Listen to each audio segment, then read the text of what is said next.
अभी देखो दोस्तों, यहाँ पर हम लोगों ने अपने लास्ट वीडियो लेक्चर के अंदर लाइन स्ट्रक्चर ऑर्गेनाइजेशन क्या होता है, line and staff structure organisation क्या होता है, इन सारी चीज़ों को देख लिया था। अभी देखो फंक्शनल स्ट्रक्चर ऑर्गेनाइजेशन क्या होता है। ठीक है, जैसा कि हम लोग बात करें टाइप्स ऑफ ऑर्गेनाइजेशन की, जिसमें से line structure, line and staff, functional, matrix, project, इन सभी के बारे में डिस्कस करना है। तो अभी हम लोग यहाँ पर थर्ड वाले ऑर्गेनाइजेशन में पहुंचे, फंक्शनल स्ट्रक्चर ऑर्गेनाइजेशन के ऊपर। ठीक है, तो बात करते हैं।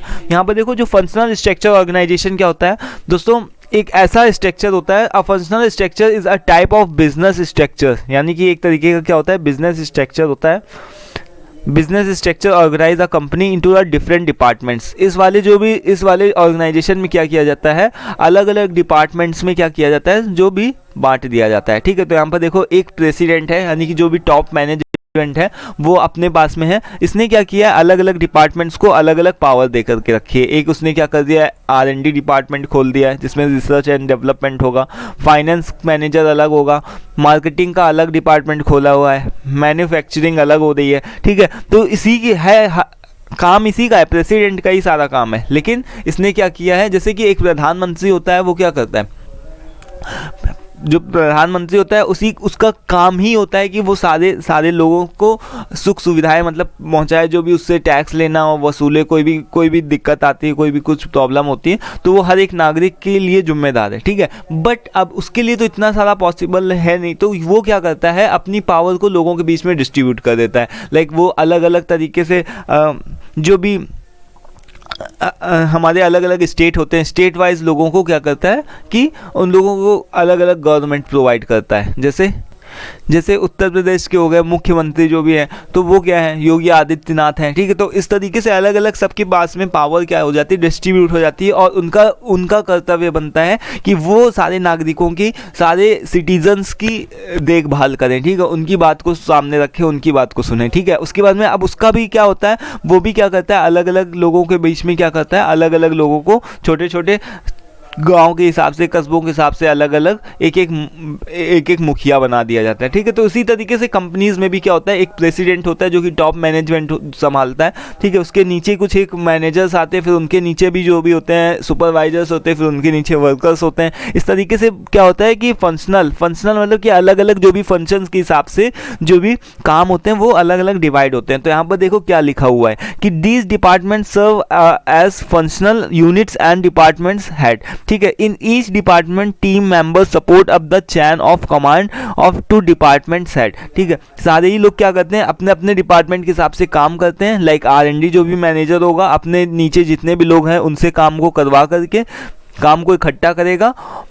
फाइनेंस वाला अपने काम को इकट्ठा करेगा, अपने नीचे के वर्कर से काम करवा करके, और सभी लोग अपने अपने काम को इकट्ठा करके सारे लोग क्या करेंगे, प्रेसिडेंट के पास में जाएंगे, यानी कि टॉप मैनेजमेंट को अपना काम सारे लोग क्या करेंगे, दिखाएंगे, बताएंगे कि हमने इतना काम किया है। ठीक है, फिर यहाँ पर देखो कि in each department team members report up the chain of command to departments head. ठीक है, वो सभी लोग क्या करते हैं, अपने हेड को प्रोवाइड करते हैं, और जो भी मैनेजर्स होते हैं वो क्या करते हैं, टॉप मैनेजमेंट को प्रोवाइड करते हैं। ठीक है, यहाँ पर देख लो एक एग्जाम्पल भी दिया हुआ है कि एग्जाम्पल ऑफ, यहाँ पर से इसको यहाँ पर एक एग्जाम्पल है कि example of department is in a functional organisation structure include a sales department, production department, human resource department, informational technology. ठीक है, R&D डिपार्टमेंट। तो अलग अलग तरीके के डिपार्टमेंट्स यहाँ पर बने हुए हैं। तो ये सब क्या है, कुछ एक तरीके के एग्जाम्पल्स हैं इस तरीके के ऑर्गेनाइजेशन में। अब इसकी बात करें, मेरिट्स की बात करें, तो यहाँ पर देखो क्या होता है, स्टेबल वर्क होता है, किसी के ऊपर भी वर्क लोड ज़्यादा नहीं है, अलग अलग सबके अपने अपने डिपार्टमेंट हैं, उसके हिसाब से सभी लोग अपना अपना क्या कर रहे हैं, काम कर रहे हैं। ठीक है, फिर स्टेबल वर्क इन्वॉल्वमेंट, यहाँ पर build for a organisation efficiency, एक इफिशियंसी भी होती है। इफिशियंसी का मतलब कि जो भी जिस भी फील्ड में जो भी एक्सपर्ट होता है वो अपने अपने फील्ड के हिसाब से काम करता है और क्वालिटी के साथ में काम करता है। ठीक, फिर यहाँ पर देखो टैप्स इनटू पीपल स्ट्रेंथ, और लोगों के बीच में क्या होती है, जो भी स्ट्रेंथ होती है, जैसे कि मेरा फील्ड जैसे फाइनेंस में जाने का है। लाइक अगर मुझे कहीं पर सपोज कि मुझे मार्केटिंग पसंद है, किसी दूसरे को फाइनेंस पसंद है, ठीक है, किसी को HR पसंद है, तो अलग अलग लोग क्या कर सकते हैं, अपने अपने डिपार्टमेंट के हिसाब से अपने अपनी फील्ड को चूज कर सकते हैं। ठीक है, तो ये क्या होता है, इसका एक बेनिफिट होता है फंक्शनल स्ट्रक्चर ऑर्गेनाइजेशन का।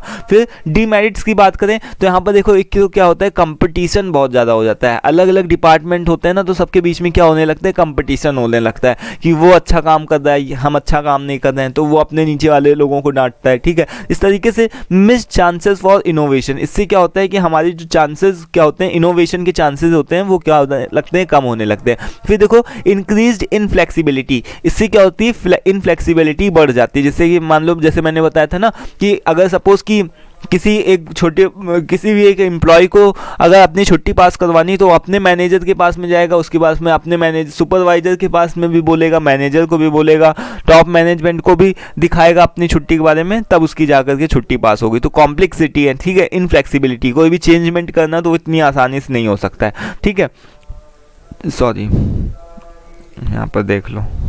फिर उसके बाद में एक यहाँ पर टाइम कंज्यूमिंग प्रोसेस, इसमें क्या है, टाइम भी बहुत ज़्यादा लगता है, टाइम कंज्यूमिंग होता है और कॉम्प्लिकेटेड भी है। ठीक है, तो आई होप कि सारे पॉइंट्स कवर हो चुके हैं, आप लोगों को सारी चीज़ें कवर हो चुकी हैं।